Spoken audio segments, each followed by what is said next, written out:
سلام علیکم یار دوستان محترم هواداری کنار. من خوش آمدم و خوجندی باستانی با خوش آمدم نوری دیده تاج سر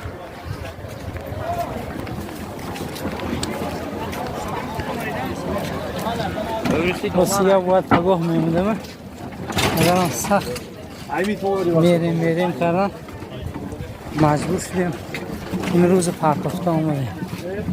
انشاءالله نصیب کنه جمعه را در این پنجشنبه خونده به خدا خب سفرهای ما بی خطر شده بود ساق سلامت در خانه بازگرده دوستان